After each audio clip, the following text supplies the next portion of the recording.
E nós vamos continuar um pouco mais desse tema, que é o descanso no Senhor. A primeira coisa que nós precisamos entender é que nós não sabemos descansar. Quando fizemos da maneira errada, porque nós temos esvaziado o trabalho de propósito divino e enchido o descanso de propósitos humanos. E isso tem nos consumido e não nos dado o devido descanso. Precisamos aprender a descansar nos enchendo da presença de Deus. Precisamos de um ritmo de descanso, um ritmo divino de descanso. Será que vai pegar daqui? Acho que não vai pegar, meu irmão. Está baixo aí, né, o computador?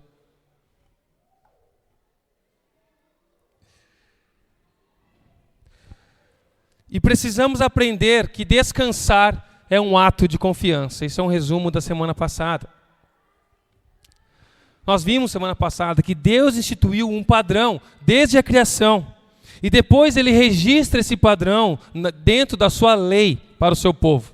A guarda do sábado, um dia de descanso, um dia de se encher da presença de Deus, foi instituído na aliança de Deus com o povo em Israel. Mas quando nós falamos do sábado, a partir de uma perspectiva cristã, nós precisamos fazer 3 distinções antes de abordar um pouco mais disso. O que é o guardar o sábado? E brevemente quero ver com vocês, a primeira distinção é entre ritmo e regra. Sempre que a gente fala sobre lei do Antigo Testamento, como seguidores de Cristo, nós estamos debaixo de uma nova aliança, de um novo pacto com o Senhor. Nós não estamos mais debaixo da obrigação dessa lei. Na verdade, nós olhamos para várias leis do Antigo Testamento e observamos que várias delas não pesam sobre nós mais. Quando nós olhamos para o Novo Testamento, lá em Colossenses, Paulo falando sobre esse assunto na lei, ele vai dizer, Colossenses capítulo 2, versículo 16 e 17, não permitam que ninguém julgue vocês pelo que vocês comem ou bebem, ou pelas festividades religiosas, ou celebrações de festas, de lua nova, ou dos dias de sábado. Tudo isso é sombra das coisas que estavam por vir, porque a realidade se encontra em Cristo Jesus. Paulo estava falando com os cristãos dentro de um contexto que estavam sendo atacados por judaizantes que cobravam o cumprimento legalista da lei.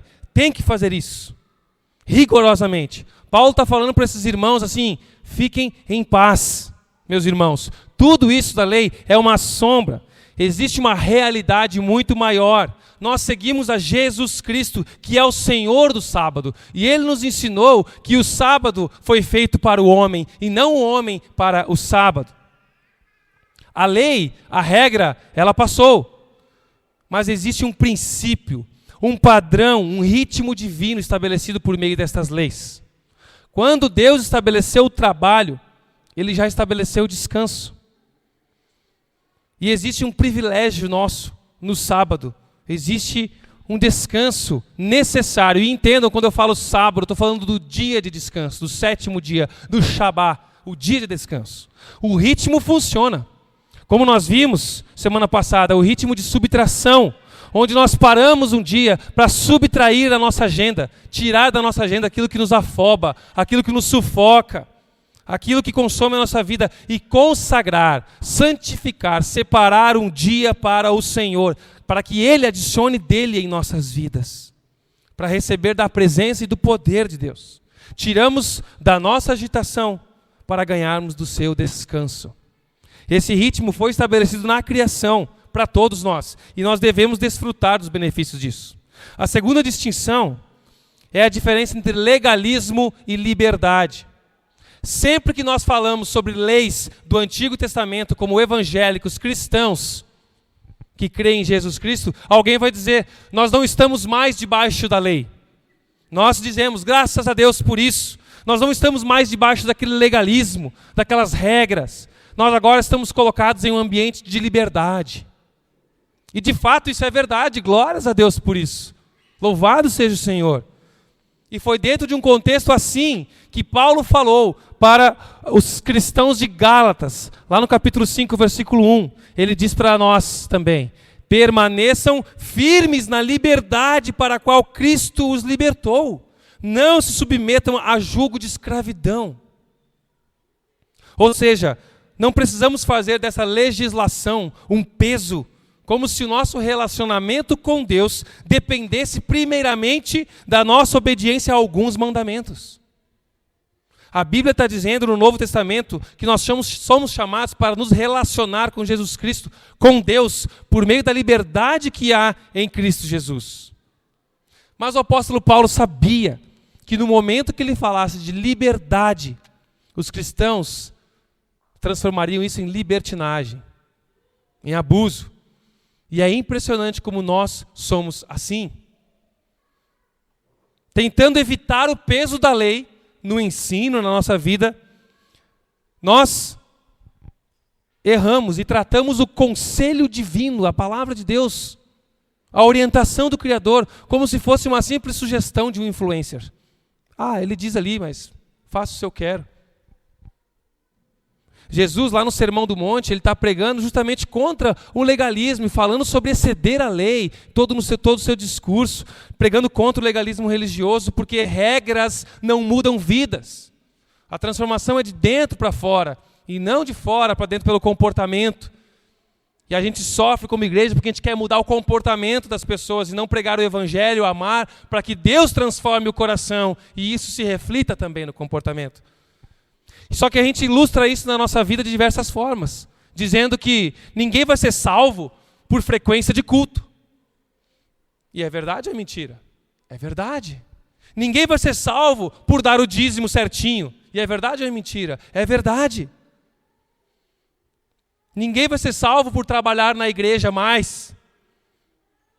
Só que essas coisas são respostas de um coração salvo, de uma vida transformada, que ama Jesus e confia na orientação, no padrão divino. Depois que a gente ensina, o que começa a acontecer? Ausência nos cultos, falta de fidelidade, falta de generosidade financeira, porque eu não sou mais obrigado. Então eu faço quando der, quando eu quiser, porque eu sou livre. E essa é a nossa carne falando. Se a religiosidade é vazia, então eu não preciso fazer, faço quando quer. Mas é aí que Paulo continua falando em Gálatas, capítulo 5, versículo 13, ele diz: não, irmãos, vocês foram chamados para viver em liberdade, sim, mas não usem, porém, para satisfazer a sua natureza humana, a sua carne. A Bíblia quer nos ensinar a fugir da libertinagem, do uso indevido, pecaminoso da nossa liberdade. A nova aliança em Cristo Jesus não é cada um faz o que acha certo aos seus próprios olhos. Nós vimos isso, que esse era o lema nos dias de Juízes, e vimos aonde isso foi parar. Nós estamos vivendo com Jesus em um mundo quebrado, e nós temos que tomar muito cuidado, para que as vozes da religião, da religiosidade não nos aprisionem, mas também precisamos estar muito mais atentos às vozes do nosso coração, da nossa carne, que querem nos corromper para uma libertinagem. A liberdade em Cristo Jesus é para ser vivida com sabedoria. É menos sobre eu posso ou não posso, e mais sobre eu devo ou não devo. Provérbios, capítulo 9, versículo 10, diz o quê? Que o princípio da sabedoria é o temor ao Senhor. Nós precisamos de sabedoria, de discernimento para as nossas escolhas. E é o temor ao Senhor. O temor do Senhor é o princípio da sabedoria. E o conhecimento do santo é que resulta em discernimento. E aqui a gente abre a terceira distinção sobre submissão e sabedoria. Nós não estamos mais debaixo da lei no sentido de submissão a ela. Mas quando nós olhamos para a Bíblia, nós encontramos a sabedoria divina revelada aqui. Deus não estava brincando com o povo e agora a gente pode descartar tudo. Quando Deus estava ensinando o seu povo sobre a importância do descanso, Ele estava fazendo isso porque Ele estava apresentando a sua sabedoria.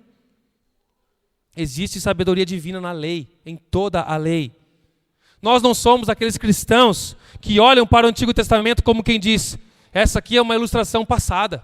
Isso aqui não precisamos mais do Antigo Testamento. Não, meus irmãos. A sabedoria de Deus, sobre Deus, o conhecimento do santo, ele está presente em toda a Bíblia. E isso inclui o Antigo Testamento.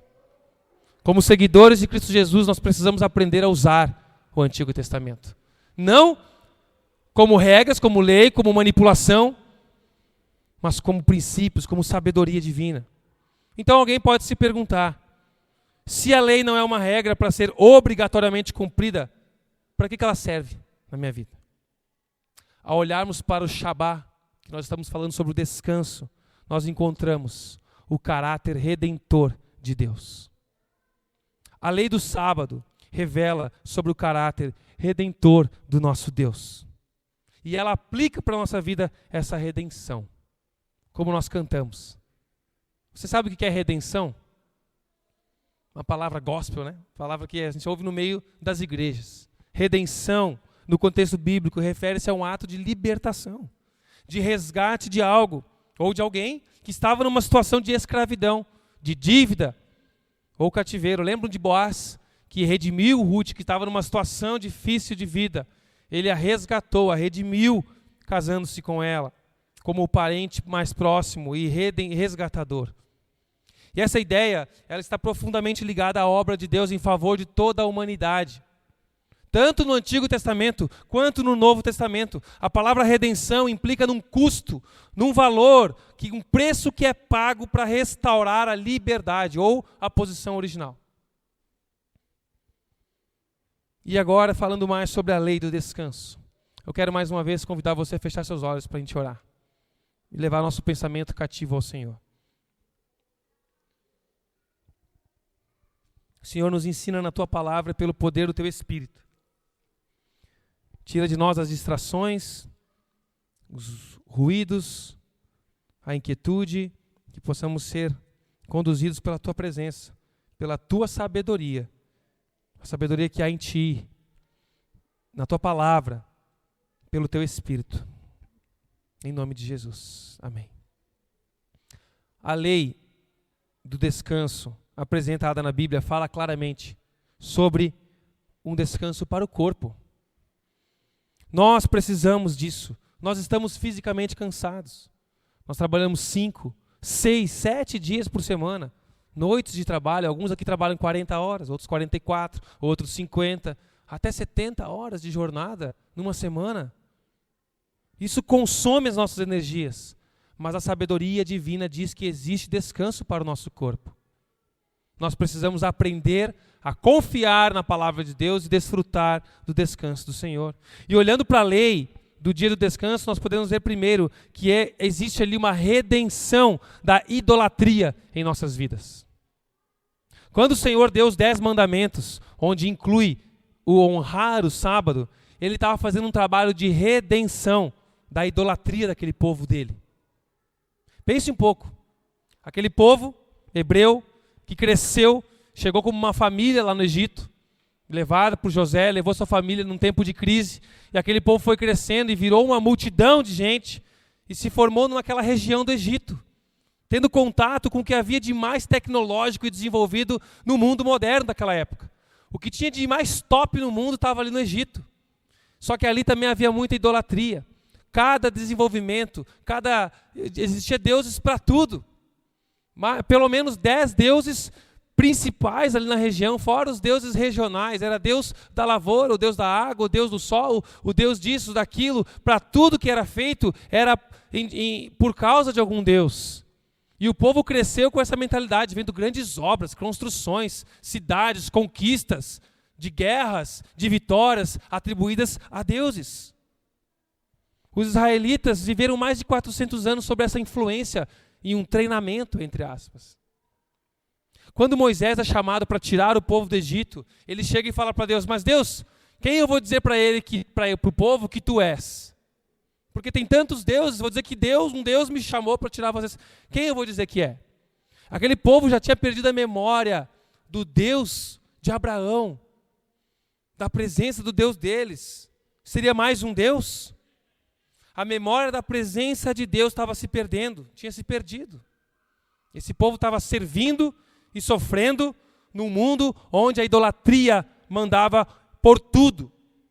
E é para esse povo que Deus diz o seguinte lá nos 10 mandamentos, começando: não tenham outros deuses diante de mim.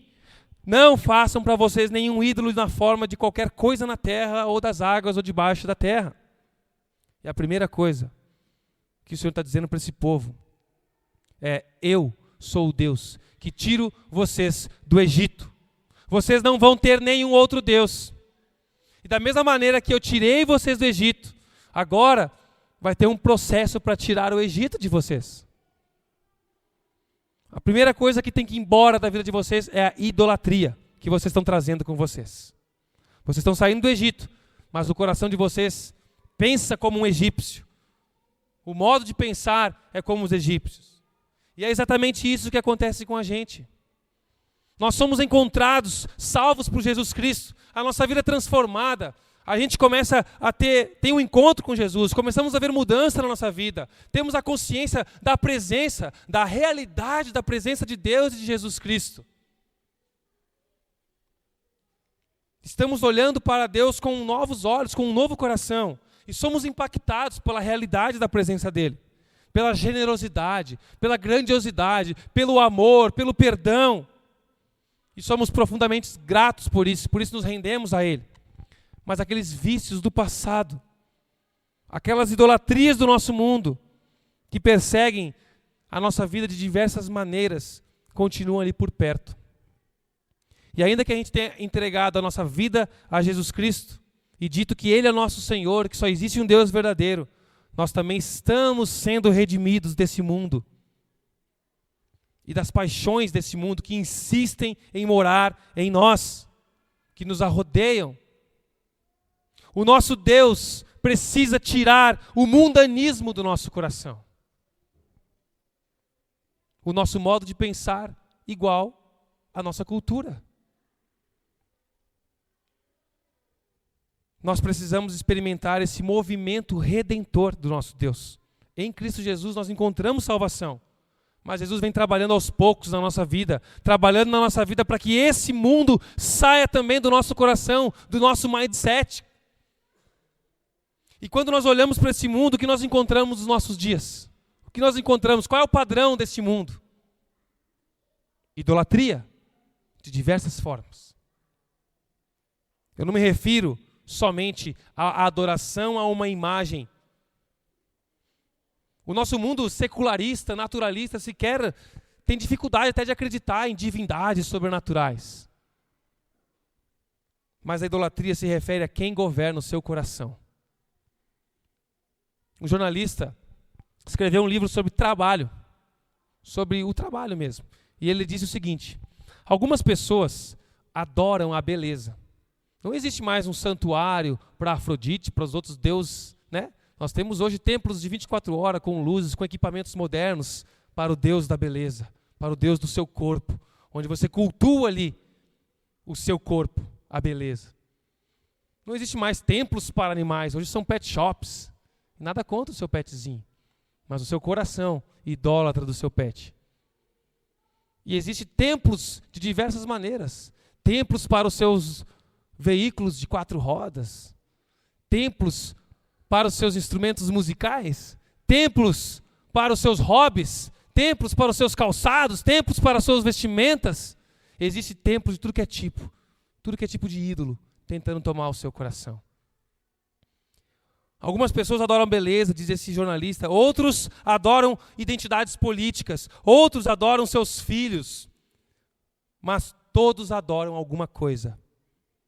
Só que o trabalho está entre as mais poderosas das novas religiões. O trabalho. As pessoas se dedicam com tanta devoção, com tanta entrega, com tanto sacrifício ao trabalho, que torna ele um Deus na sua vida sem perceber. A pessoa espera do trabalho tudo aquilo que ela espera para a sua vida, que Deus pode dar, mas que ela espera no seu trabalho uma identidade. Eu sou isso agora. Ela espera do seu trabalho um propósito de vida. Ela espera no seu trabalho reconhecimento, valor. Ela espera nas suas conquistas profissionais aquilo que só Deus pode dar. Esperamos das nossas atividades nos dê sentido e valor, aquilo que só Deus pode nos dar. Esse é um tipo de idolatria que existe muito nos nossos dias, na nossa região, muito forte. Por isso que o trabalho ocupa o centro do coração de muita gente.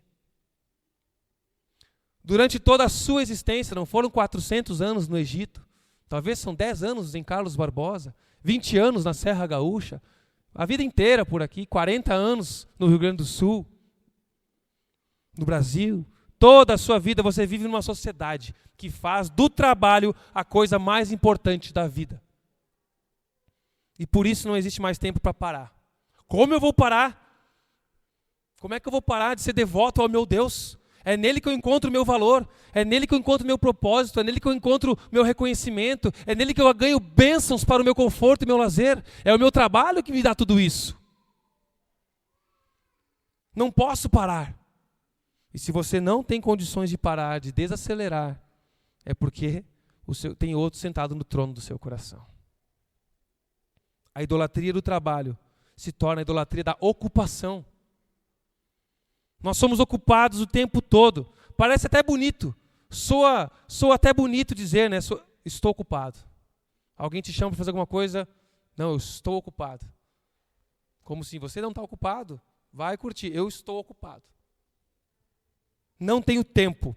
Parece que você se sente importante, cheio de tarefas. Eu não posso ir num culto. Eu não posso ir num GC. Eu não posso ajudar outras pessoas. Eu não posso servir, pois eu estou ocupado. Tive uma semana muito cheia. Parece até piedoso, né? Sou até melhor que adoração isso. Uau, como essa pessoa é o bichão mesmo, né? Cheia de tarefas. Falamos como se a ocupação fosse algo mais nobre que a adoração.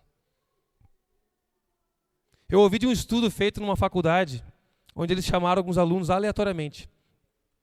E para cada um deles, separadamente, eles deram um recado. Para o primeiro grupo de alunos, eles deram um recado seguinte: olha, você tem uma reunião do outro lado do campus agora. Lá nós vamos passar todas as instruções do que vai acontecer. Você precisa ir agora, urgente, que já vai começar. Para o outro grupo, eles deram as mesmas instruções com um pouquinho de diferença no final. Você tem uma reunião do outro lado do campus, a reunião vai começar daqui a pouco e lá nós vamos passar todas as informações. Pode ir tranquilo, que nós vamos esperar todos chegarem para poder passar as instruções. E para testar o que a ocupação, ou o senso, ou a falta de ocupação faria nesses alunos, no meio do caminho eles deixaram uma pessoa caída, nitidamente precisando de ajuda. Eles chamaram do teste do bom samaritano. O resultado é que daqueles que tinham tempo, que estavam tranquilos, 63%, metade, um pouco mais da metade, pararam para ajudar aquela pessoa. Do outro grupo, onde foi criado um senso de urgência, de ocupação, 10% do grupo parou para ajudar aquela pessoa. Porque estar ocupado rouba a tua humanidade. Estar ocupado rouba a tua comunhão com Deus, com seus irmãos. Quantas vezes você se viu ocupado demais para prestar ajuda para alguém? Para prestar atenção em alguém que queria apenas conversar contigo? Desabafar. Quantas vezes você se viu ocupado demais para compartilhar a vida com alguém de forma leve? Essa é a idolatria do trabalho, a idolatria da ocupação no mundo em que vivemos. E infelizmente, muito desse mundo tem vivido em nós. Quando Deus apresenta a sua lei, não tenham outros deuses além de mim, Ele está deixando claro para nós que nós precisamos abandonar as nossas idolatrias. Precisamos entender que trabalho não é a coisa mais importante da nossa existência. Não é o nosso trabalho que define quem somos. Nós somos definidos pelo nosso Deus e Pai. É Ele que nos dá identidade. É Ele que nos dá propósito na vida e no trabalho. É Ele que nos dá segurança. É Ele que nos dá proteção. Quando nós nos devotarmos a qualquer que seja o nosso ídolo, trabalho, carreira, sucesso, beleza, dinheiro, prazer, nós vamos viver exaustos e cansados, porque nenhum ídolo desses falsos deuses pode entregar o que ele promete por muito tempo. Ele te ilude, te engana, te consome e te tira da presença de Deus. Vão te decepcionar. Então lembre-se, quando Deus ensina sobre a lei dele, a lei do dia de descanso, Ele está redimindo o seu coração da idolatria. Quando nós entendemos e percebemos que existem divindades em colisão no nosso coração, precisamos confiar no único Deus verdadeiro e renunciar, derrubar o altar da idolatria do trabalho. Aprendemos também no caráter redentivo de Deus e na lei do dia do descanso que Ele nos redime da tirania do trabalho. Se você se lembra da história do povo do Egito, e eu comentei um pouco, eles chegaram no Egito como uma família, fugindo da fome, e Deus providenciou, usou o mal que os irmãos fizeram para José, para o bem, protegendo aquela família, o povo da promessa, e aquele povo vai crescendo ali, pela providência de Deus. Mas levanta-se um faraó novo, depois de tempos, que não tinha consideração por aquele povo, por José, pela história de José, e começa a usar essa mão de obra, e fica preocupado que esse povo está crescendo muito, e pode se opor contra eles, se aliando a inimigos, e esse faraó começa a oprimir mais o povo. Lá em Êxodo, capítulo 1, versículo 9 e 10, diz o seguinte, o faraó falando: vejam, o povo israelita agora é numeroso e mais forte que nós. Temos que agir com astúcia, para que não se tornem ainda mais numerosos. E no caso de guerra, aliem-se aos nossos inimigos. Lutem contra nós e fujam do país. Mais à frente, no verso 11, ele propõe o seguinte: vamos estabelecer sobre eles chefes de trabalhos forçados, para oprimir com tarefas pesadas.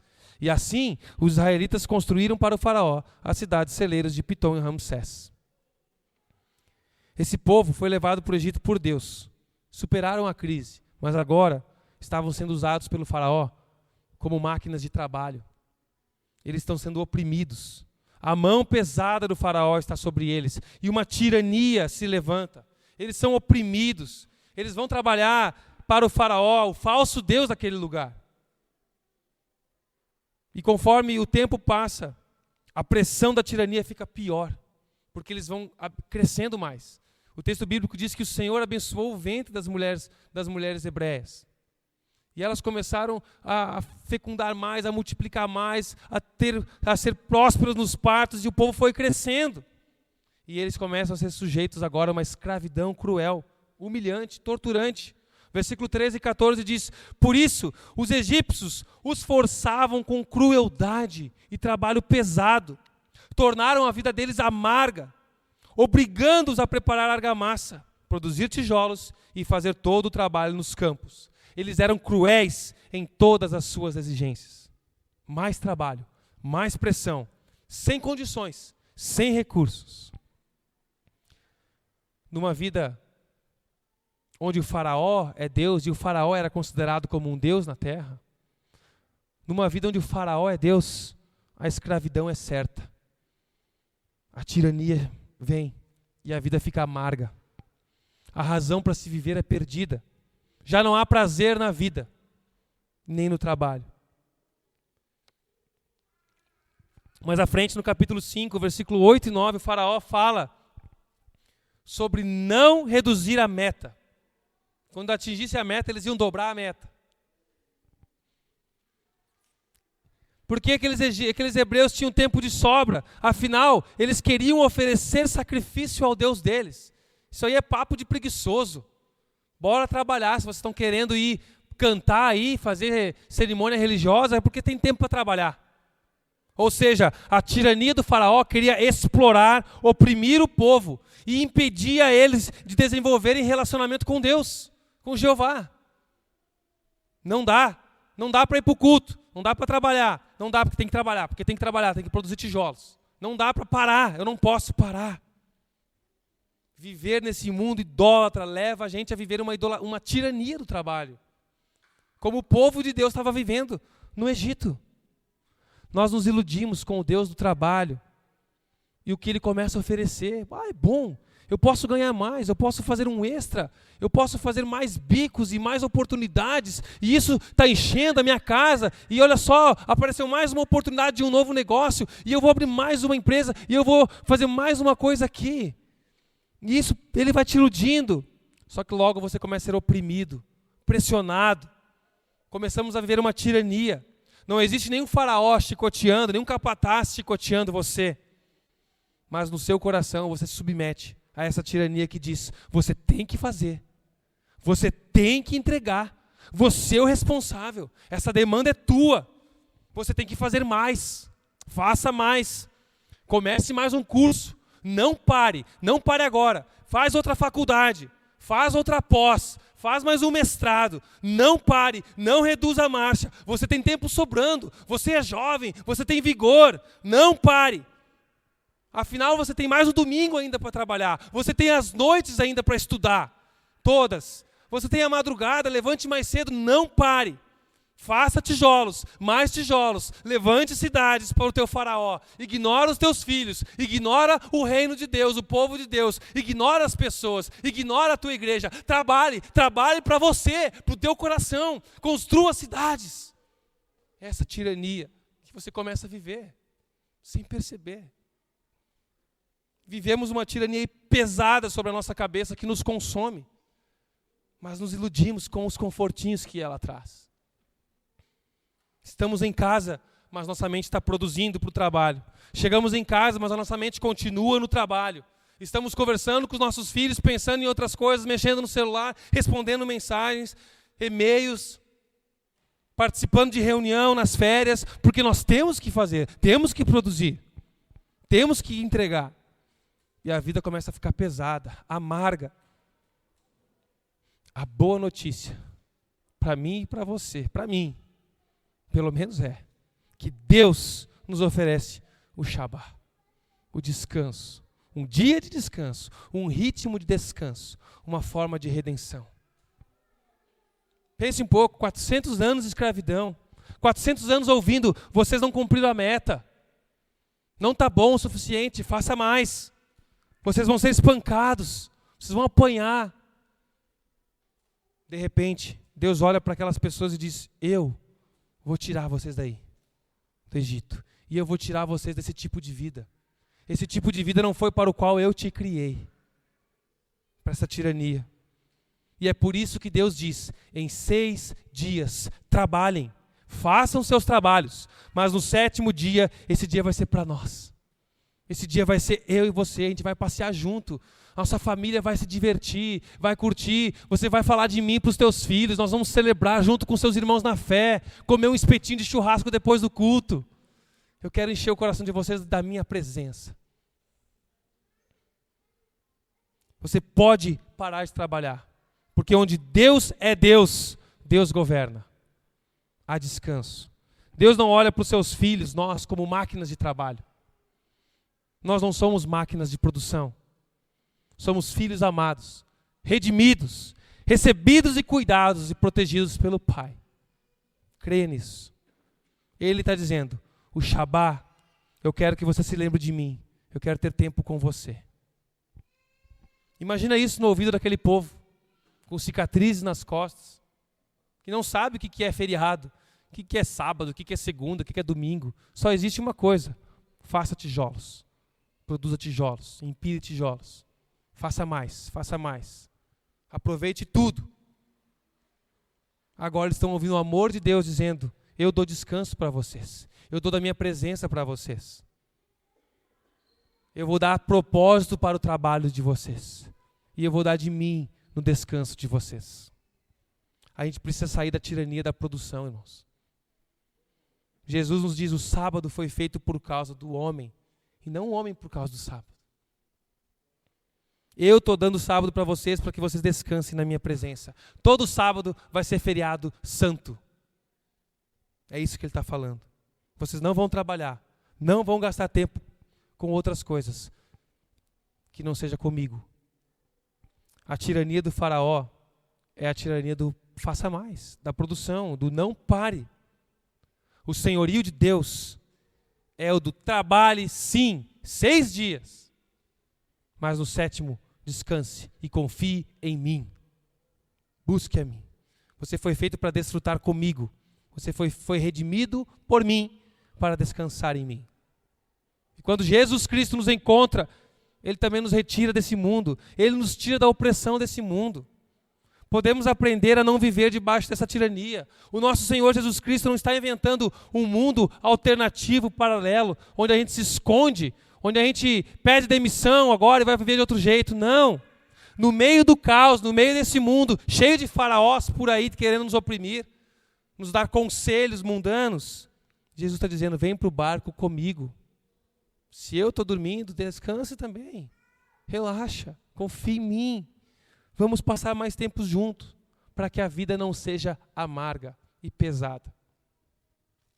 Onde Deus é Senhor, não existe espaço para a tirania do trabalho.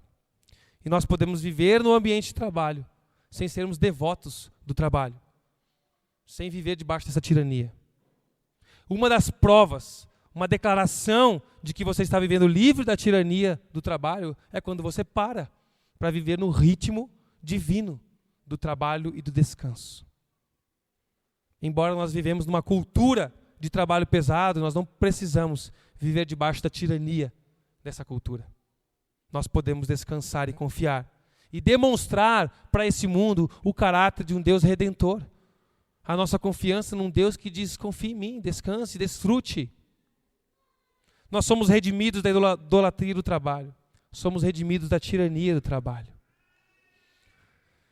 Quando Moisés e todo o povo chegam diante do local da terra prometida, depois de 40 anos peregrinando no deserto, Deus trabalhando naquele povo, matando gente reclamona, matando o murmurador, purificando aquela nação. Eles chegam para entrar na terra prometida, e ali Moisés se volta para o povo, e nós vamos ver isso lá em Deuteronômio, e ele vai repetir tudo o que ele tinha dito em Êxodo da lei. Ele vai repetir a lei. É por isso que o livro se chama Deuteronômio. Significa a lei outra vez. A repetição da lei. E Moisés vai reescrever os 10 mandamentos. E algumas coisas vão ficar claras para nós no modo como ele escreve. Porque ele sabe que o povo saiu do Egito. E agora está pronto para entrar. Chegou a hora de entrar na terra prometida. Só que ele está preocupado que esse povo venha a ser tão bem sucedido, porque Deus disse que eles seriam, e o sucesso deles cause amnésia espiritual. Como acontece com a gente? À medida que nós somos abençoados por Deus e vamos ficando bem-sucedidos com as bênçãos divinas, nós começamos a acreditar que estamos produzindo bênçãos. Essas bênçãos são resultados do meu esforço. Deus está usando com certeza isso. Mas a gente começa a se impressionar com isso e nos esquecemos que foi Deus que nos deu a bênção. E que Ele imprime um ritmo para a nossa vida. Moisés está preocupado com essa possível amnésia espiritual do povo. E ele vai lembrar alguns detalhes que eles não podiam esquecer. Entre eles, ele repete o sábado, o dia consagrado ao Senhor, um dia de descanso. Para que esse povo possa lembrar que eles não eram mais escravos do faraó. Eles não viviam mais debaixo dessa tirania. Estão dando um passo agora para viver o novo com Deus. Mas não era para viver o novo do modo antigo. Lá em Deuteronômio capítulo 5, versículo 6, Deus diz: eu sou o Senhor, seu Deus, que libertou vocês da terra do Egito, onde você era escravo. Faço questão de lembrar, onde você era escravo. Essa é a lógica do faraó. Vocês tinham o jeito egípcio de pensar, como escravo. Agora você precisa sair desse lugar, tirar isso da cabeça de vocês. Vocês são livres para ter uma vida plena com Deus. Mais à frente, no verso 12, no versículo 12, ali em Deuteronômio capítulo 5, ele começa a falar da lei, do dia do descanso, e ele apresenta de uma forma diferente do que apresentou em Êxodo. Lá em Êxodo, capítulo 20, versículo 8, 9 e 10, ele fala as mesmas coisas do que em Deuteronômio 5, versículo 12, 13 e 14. Lembra-te do Senhor, no sábado 6 dias trabalharás, mas no 7º descansarás, nem teu servo, nem tua serva, ninguém fará um trabalho. Ele repete igual. Mas lá em Êxodo 20, no comentário sobre a lei, Deus diz: vocês vão fazer isso porque eu criei o mundo em 6 dias e descansei no 7º. Deus está explicando o propósito. Vocês vão seguir o meu ritmo. É por causa disso. Mas no comentário da lei em Deuteronômio, ali no versículo 15, ele vai dizer: lembre-se que você era escravo no Egito, e o Senhor, seu Deus, tirou você de lá com mão forte, braço poderoso. Por isso que o Senhor Deus ordena que você guarde o sábado. Porque além de viver no ritmo estabelecido de Deus pelo Criador, a razão do sábado é para que eles lembrassem: vocês foram escravizados.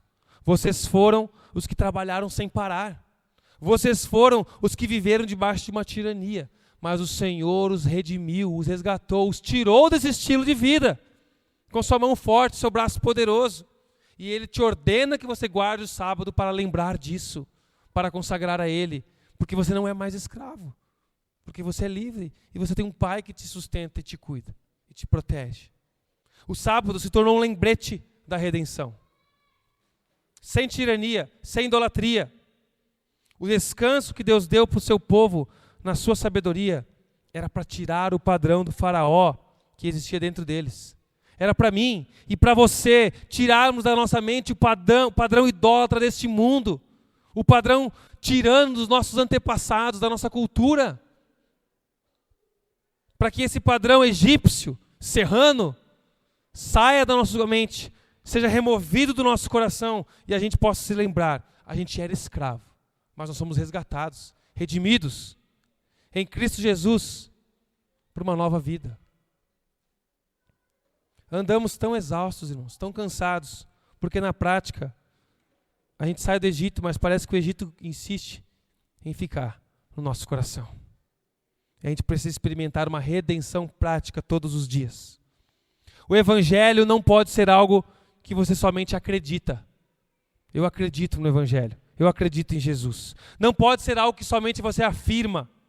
O Evangelho não pode ser somente uma mensagem que você diz, olha, uma mensagem onde você diz, olha, Jesus morreu por mim, no meu lugar, para ser meu Salvador, para tirar os meus pecados, para que eu tivesse uma vida eterna. Isso é verdade. Óbvio. Claro, isso é profundamente verdadeiro. E essa verdade, é nessa verdade que nós encontramos liberdade. Porque agora nós somos redimidos, resgatados. Em Cristo Jesus nós podemos viver de acordo com o padrão do reino de Deus, sem receios. O Shabá é para ser prático, não é filosófico. Estou concluindo e vou chamar os meninos já e meninas. O que nós aprendemos então com a lei do sábado? O que nós aprendemos com a lei do sábado? Duas coisas precisam ficar claras para nós. Primeiro, a lei revela o caráter redentor de Deus. Você consegue olhar para essa história do povo hebreu no Egito e perceber a redenção de Deus? Deus tirando um povo do Egito e dando para esse povo a liberdade, criando um novo modo de vida, um jeito de vida que é um modelo para toda a terra. Eles deviam cantar isso assim, que sirvam as nossas façanhas de modelo a toda a terra. Esse tipo de façanha, de viver a lei de Deus. A saída do Egito foi o grande ato de redenção de Deus no passado. E serve como uma ilustração para a nossa própria história. Nós também éramos escravos do pecado. Mas Jesus Cristo vem ao nosso encontro, nos resgata, nos tira do lamaçal do pecado, nos livra da ira de Deus. E nós podemos viver uma nova vida em liberdade. Nós somos livres em Jesus Cristo. Essa liberdade que Ele nos oferece nos permite dizer não para a tirania da nossa cultura, do trabalho, do faça mais, das idolatrias, do confiar naquilo que Deus providenciou como um meio para nos sustentar.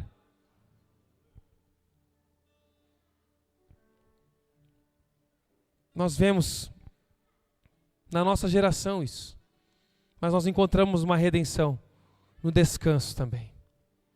Uma redenção para a nossa agenda. A tua agenda pode ser redimida, não só o teu coração. A tua agenda pode ser redimida em Cristo Jesus, está segura nele. Porque se nós afirmamos Jesus como nosso Senhor, e nós entendemos que nós somos criados à imagem do nosso Deus para vivermos para Ele, com Ele, nós vamos entender que quando o nosso Senhor ensina sobre o sábado, ensina sobre o descanso, Ele está redimindo os nossos corpos cansados, para que a gente possa se encher dEle, descansar nele. A nossa exaustão desse mundo pode ser tratada aos pés de Jesus. Podemos desfrutar de descanso genuíno, não somente na ausência de trabalho, não é parar um final de semana na rede, ou no sofá, ou no spa somente, mas um descanso na presença dEle, com Ele, celebrando o nosso Deus em comunidade, cantando, louvando, adorando o nosso Deus, permitindo que Ele vá redimindo o nosso coração das nossas idolatrias que insistem em morar em nosso coração. Mas nós somos livres dessa idolatria do trabalho, livres da tirania, da performance, da ocupação. O Senhor nos ensina que nós somos livres dessa mentalidade de viver só para produzir algo para mim ou para os outros, mas viver servindo a Jesus, servindo os outros, com o meu trabalho e com o meu descanso. Aqueles que conhecem, que creem e confiam no Evangelho de Jesus não precisam viver no padrão desse mundo, ocupado demais para gastar tempo com Deus, servindo a Deus. Nós não precisamos nos escravizar ao trabalho, na nossa casa, nem no seu carro, nem no seu luxo, nem no seu conforto. Não vive escravo disso. Viver com Jesus é viver livre. Em Jesus nós podemos descansar, estamos livres. Não precisamos viver ocupados demais para nos importar com os outros.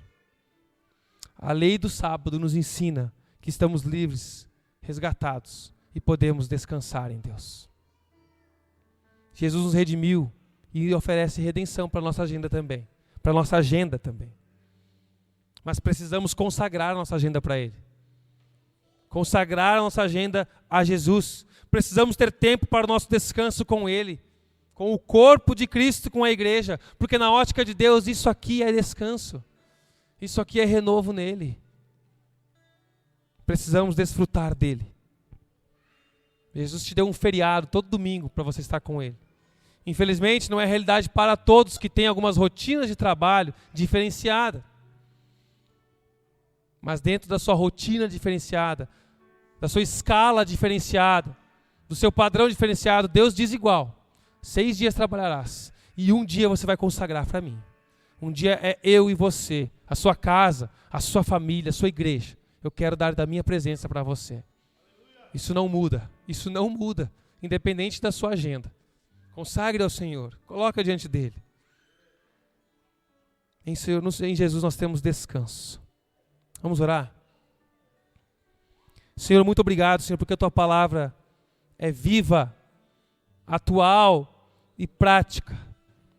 A lei para o povo no deserto é sabedoria para nós, sabedoria divina, para que o Senhor venha a fazer, ó Deus, a nossa vida um desfrute com leveza no Senhor.